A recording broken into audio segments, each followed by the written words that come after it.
toutes et à tous, bienvenue dans Sortie de veille, le podcast hebdomadaire de Mac Génération. Les indices s'accumulent. Les MacBook Pro M5 Pro et M5 Max pourraient sortir dans les prochaines semaines, voire les prochains jours. On s'attend à des machines essentiellement plus puissantes, mais des surprises ne sont pas à exclure. Alors simple speed bump ou grosse évolution, on va en discuter avec Christophe. Dans cette émission, on va également parler d'iOS 26 qui fait ami-ami avec les montres tierces, d'un sérieux incident provoqué par une Apple Watch et de Xcode qui se met pleinement à l'IA. Nous sommes le samedi 7 février, voici les infos de la semaine qu'il ne fallait pas manquer. C'est déjà les vacances! Enfin, ici à Lyon dans la zone A, et pour les enfants en particulier parce que j'ai l'impression qu'on ne va pas chômer ces 2 prochaines semaines. Salut Christophe, ça va? Salut Stéphane, ça va très bien et toi? Ça va bien, ouais. T'as pas prévu de partir en vacances prochainement? Non, Tim Cook nous l'a interdit. Il nous a même dit attention, si vous partez en vacances le 19 février, il y a peut-être l'iPhone 17e. Ce serait dommage de rater ça. Donc, s'il y a ça, s'il y a le MacBook Pro et 2-3 autres choses. Ah non, on va rester fidèle au poste comme toujours. Dis-moi, moi j'ai aussi une petite question. Oui. Alors, je veux pas dévoiler ta vie privée, mais je crois que tu vas déménager cette année. Est-ce que tu as besoin d'un architecte d'intérieur? Ah, ça peut être utile, oui. Est-ce T'as que une tu idée as vu... derrière la tête? Oui, bien sûr. Est-ce que tu as vu ce YouTuber espagnol qui a fait Ah, son studio à l'image d'un Apple Store? Ça te dirait d'avoir un Genius Bar chez toi? Ce serait classe. alors j'ai regardé sa vidéo, j'ai pas du tout aimé ce qu'il a fait. En fait, il dit que ça ressemble à un Apple Store, mais c'est pas tellement. Enfin, en fait, c'est trop blanc, quoi. Maintenant, les Apple Store sont quand même un peu plus chaleureux. T'as du bois, même des arbres au milieu des allées. Donc, c'est plus un Apple Store comme ça, moderne, oui, mais alors, son studio tout blanc, c'est un peu trop clinique, je trouve. Et niveau ménage, c'est peut-être voilà, ça peut être vite compliqué. Ouais. Alors j'en parlais en intro, tout porte à croire que les MacBook Pro M5 Pro et M5 Max sont sur le point de sortir. Alors aucun youtubeur russe n'a encore fait de déballage, mais les indices se multiplient bien. Les stocks de M4 Pro et M4 Max sont très faibles. Si vous passez commande sur l'Apple Store aujourd'hui, les livraisons n'ont pas lieu avant mi-février, voire avant mars, ce qui est assez suspect. Et puis, outre les rumeurs venant de Mark Gurman, des références ont été trouvées dans macOS 26.3. Cette mise à jour est actuellement en release candidate et elle devrait être distribuée en version finale sans doute la semaine prochaine. Christophe, on se doute que ces MacBook Pro seront plus puissants que les modèles actuels, mais est-ce qu'on peut s'attendre à d'autres changements également ? Alors, c'est surtout ce qu'on appelle un speed bump, mais c'est un speed bump qui pourrait être plus intéressant que d'habitude. Alors d'abord, il faut peut-être revenir sur ce MacBook Pro M5 14 pouces, donc le modèle standard que tout le monde ignore, alors que c'est une machine qui a de réelles qualités. Non, mais c'est vrai, on l'a vu, on fait de temps en temps des plans promo parce que Apple fait des fois des réductions assez intéressantes. Et ouais, les gens regardent ça, mais c'est une machine qui est compliquée. Dans un sens, il y a le MacBook Air qui est juste en dessous et qui est très bien pour la majorité des gens. Et puis alors les gens qui veulent vraiment de la puissance, c'est pas le MacBook Pro M5 qui les intéresse, il faut au moins la puce M5 Pro. Ceci dit, bon, alors on peut voir ce MacBook Pro M5, c'est un sorte d'apéritif, et ça nous donne l'idée des progrès qu'on va voir sur les vrais MacBook Pro M5, donc il y aura des progrès qui seront particulièrement perceptibles au niveau du GPU par rapport à tout ce qui est au traitement de l'intelligence artificielle. Il y aura sans doute le passage au PCI Express 5 qui va permettre de doubler notamment les débits avec le SSD. Donc voilà, là on parle effectivement de speed bump, on prend un peu tous les éléments du Mac et ça va un peu plus vite. Ceci dit, il y a une vraie nouveauté et c'est là où je pense qu'il faut faire une vraie césure avec d'un côté le M5 et après les autres puces, c'est que ce sera pas le même la même méthode de fabrication du processeur. Là, on va se retrouver avec pour la première fois des socs qui seront faits sur mesure à la carte. D'habitude, c'était une sorte de bloc monolithique et là, on va pouvoir avec les nouveaux process de TSMC, voilà, vraiment faire un processeur à la carte, c'est-à-dire on pourra, Ça reste à voir si Apple le fait, va vraiment le faire. Mais théoriquement, on pourrait imaginer, par exemple, se concocter un M5 Ultra qui est très fort au niveau du GPU, ou à l'inverse avec beaucoup de CPU et assez peu de GPU. Donc vraiment faire ça quelque chose maison. Donc ça pourrait être intéressant pour les professionnels qui ont des activités où on sait que là c'est vraiment le processeur qui est important, ou le GPU. D'ailleurs, enfin, on l'a tous remarqué, Apple a changé la façon dont elle vend ses Macintosh, ses Mac sur l'Apple Store. Mmh. Désormais, l'achat d'un Mac ressemble furieusement à la manière dont on achète un iPhone ou un iPad. Alors, c'est un détail, mais on peut aller beaucoup plus loin dans les détails. Alors, est-ce que c'est annonciateur de cela? C'est-à-dire qu'on aura, par exemple, au lieu d'avoir 2 ou 3 choix de CPU à l'heure actuelle, est-ce qu'on en aura peut-être 6, 7, 8 pour avoir vraiment un Mac sur mesure? Alors, Faut beaucoup de clics d'ailleurs, hein, ouais, les c'est pas forcément configurateurs une maintenant avancée. demandent beaucoup de clics, ouais. Et cette nouveauté me fait un petit peu peur parce que, très franchement, je pense que pour des utilisateurs, ce sera quelque chose qui sera vraiment intéressant. Mais pour la grande majorité des utilisateurs, je suis pas sûr que Mmh. ça apporte des changements significatifs. Il y a des gens qui vont dire: «Ah bah, je veux une puce équilibrée avec beaucoup de GPU, avec beaucoup de CPU, mais j'ai pas forcément des besoins trop spécifiques à ce niveau-là». Donc ce sera quelque chose à voir. Donc comme tu l'as dit, la sortie semble corrélée avec macOS 26.3. Ouais. Donc tout laisse à penser que les vacances de février vont être particulièrement courtes chez Apple. Ouais, donc tu en as parlé, macOS 26.3 s'apprête à sortir en version finale. C'est également le cas d'iOS 26.3, logiquement. Cette mise à jour donc comprend assez peu de nouveautés, mais il y en a une qui est particulièrement intéressante, puisqu'on pourra associer de manière plus étroite une montre d'une marque tierce, par exemple une Garmin, avec son iPhone. Alors on pouvait bien sûr déjà connecter une montre en Bluetooth avec son iPhone, mais là l'intégration, elle pourra aller plus loin. Et c'est pas Apple qui a décidé de son propre chef, hein, de faire une fleur concurrente de l'Apple Watch. C'est un changement qui a été poussé par l'Union européenne dans le cadre du DMA. Qu'est-ce que ça va changer concrètement pour les montres tierces, Christophe? L'utilisation d'une montre tierce avec iOS sera bien plus fluide, à condition que les constructeurs fassent le nécessaire. C'est déjà donc le cas de Garmin qui a fait le travail. Alors j'avais testé, je vais donner un exemple personnel. J'avais testé pendant un mois le fameux bracelet Whoop. Mmh. C'était oui, je dirais décembre 2023, et ce qui était très, très frustrant, c'est que la synchronisation des données se faisait uniquement au moment où on lançait l'application.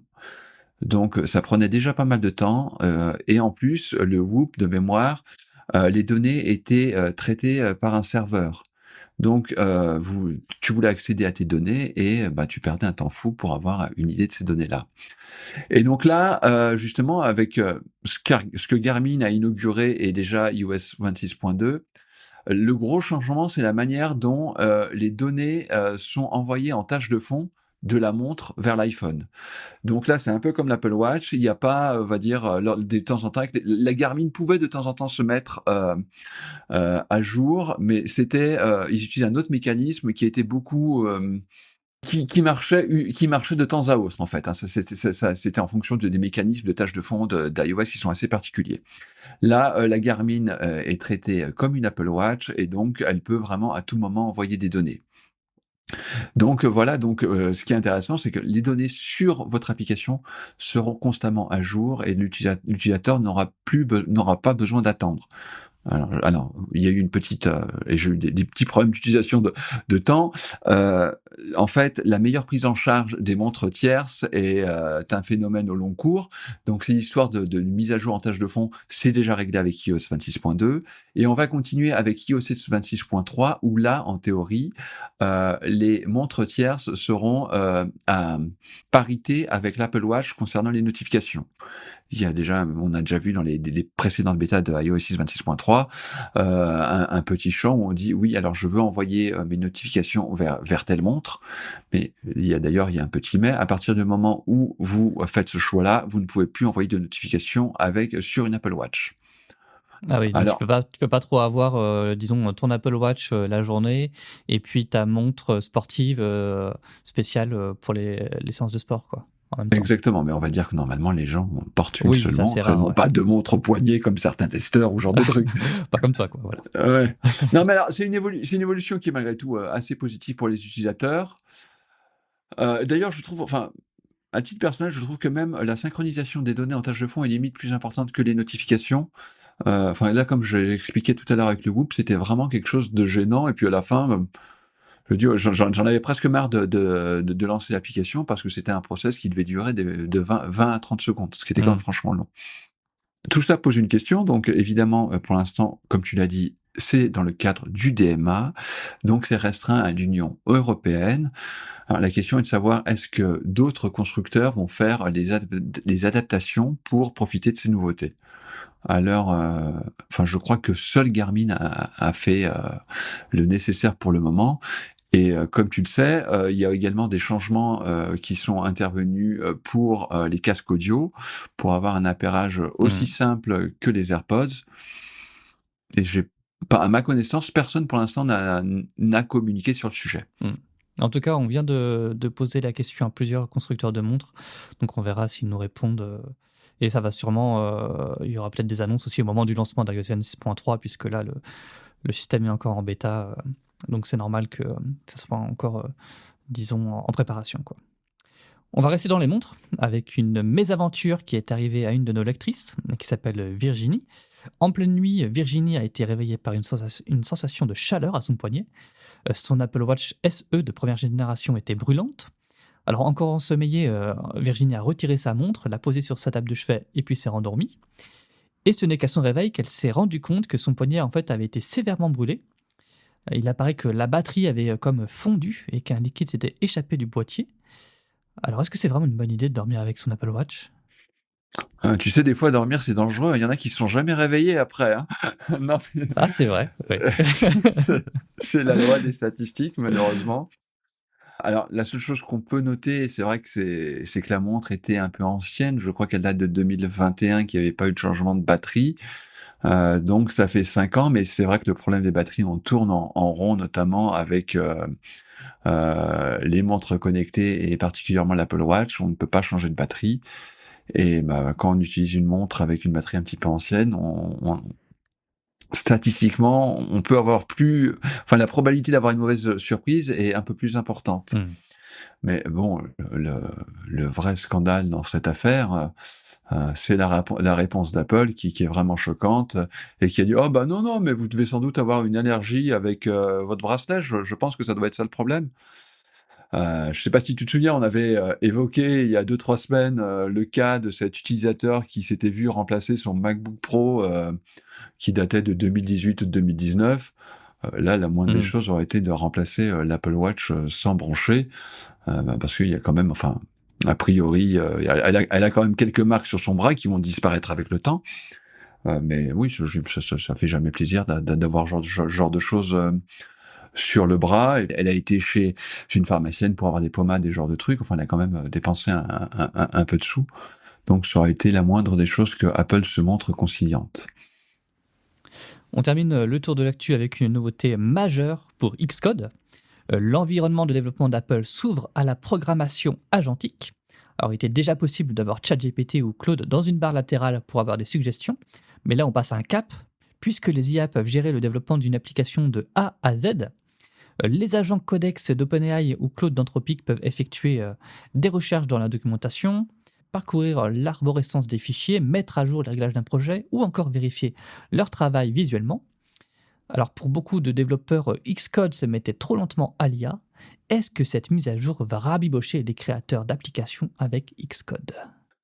On en a parlé en interne, il y a quand même une belle dose d'hypocrisie chez Apple, hein, qui le même jour, diffusait une vidéo pour, montrer alors là, c'était par rapport à ses, créations sur le service TV, Apple TV, où elle disait: «Nous, on met l'humain au centre de nos choses, l'IA, on s'en sert pas ou vraiment à la marge, mais c'est l'humain qui reste, au centre, du réacteur».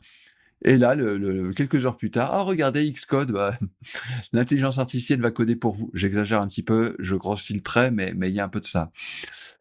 Il y a plusieurs sujets. Alors, c'est quelque chose dont j'ai un petit peu discuté avec certains développeurs. En fait, l'un des problèmes de Xcode, et je pense que c'est une bataille que alors je sais pas si Apple est en train de la perdre, mais je pense que c'est quelque chose qu'elle aime pas forcément trop. C'est-à-dire que, notamment avec l'émergence des IA génératives, il y avait de plus en plus de développeurs qui utilisaient, des éditeurs tierces pour coder Mmh. et qui se servaient, de Claude ou d'autres services pour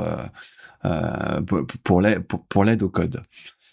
Et bon, bah là, c'est une réponse par rapport à ça, j'imagine. Et j'imagine qu'Apple n'aime sans doute pas trop le fait que les gens se détachent de Xcode, parce que ça reste quand même, enfin, selon Apple, l'outil de référence pour écrire du code, compiler ses applications et faire tout un tas de choses. Bon, on a eu quelques échos. Alors pour l'instant, d'après ce que j'ai cru comprendre, l'interface n'est pas encore très aboutie. C'est un peu brut de décoffrage. Il y a des petits soucis d'interface. Bon, j'ai l'impression que pour le moment, enfin les développeurs avaient un petit peu, leurs habitudes, notamment avec VS Code, et ils utilisaient une extension, pour, solliciter une IA. Bon, j'ai l'impression que voilà, Apple est en train de progressivement de se remettre à niveau, mais c'est pas le jour et la nuit, c'est pas une révolution en tout cas. Bah, c'est une Heu, révolution à l'échelle de Xcode, parce que Xcode, quand même, ça faisait des années que les développeurs attendaient que les IA s'intègrent à Xcode. Ça a mis longtemps à venir. Et puis là, tu as enfin quand même le top du top qui s'intègre dans leur application, dans l'application que Apple met à disposition par défaut, quoi. ouais, et ce qui est intéressant, c'est qu'on a entendu dire, parce que là, Apple, ne communiquait très peu sur le sujet, que, en interne, évidemment, bah, les développeurs d'Apple, cela faisait quelque temps qu'ils utilisaient, alors notamment il y a Anthropic, hein, qui était cité, Mmh. pour leurs besoins personnels. Ce qui montre bien que, bah, les développeurs d'Apple sont comme les autres, ils ont recours à l'intelligence artificielle. C'est un vrai débat, et ça posait des questions. Je sais que Pierre, notamment, se demandait, il y a eu ces derniers temps une baisse au niveau, de la qualité, des dernières mises à jour de Windows 11, et il se demandait si ça avait un lien notamment avec l'utilisation de l'intelligence artificielle générative. Donc c'est vrai que c'est un vrai débat. Et alors, est-ce que l'intelligence artificielle, ce qui est intéressant, la question qu'on peut se poser, c'est quel est l'impact, justement, sur les développements d'Apple? Alors ça, il faudrait que les développeurs d'Apple parlent un peu plus, et malheureusement, ça, c'est beaucoup plus difficile. En tout cas, voilà, pour ses propres besoins, Apple n'utilise pas Apple Intelligence, mais des solutions tierces. Ouais, ça dit beaucoup de choses sur Apple Intelligence, je trouve. Eh bien, merci pour ce retour sur l'actu, Christophe. Bon week-end. Bon week-end à tous. Bon week-end à tous. On se retrouve la semaine prochaine avec peut-être des nouveaux appareils Apple annoncés, ou sûrement des mises à jour aussi disponibles. Salut à tous, à la semaine prochaine.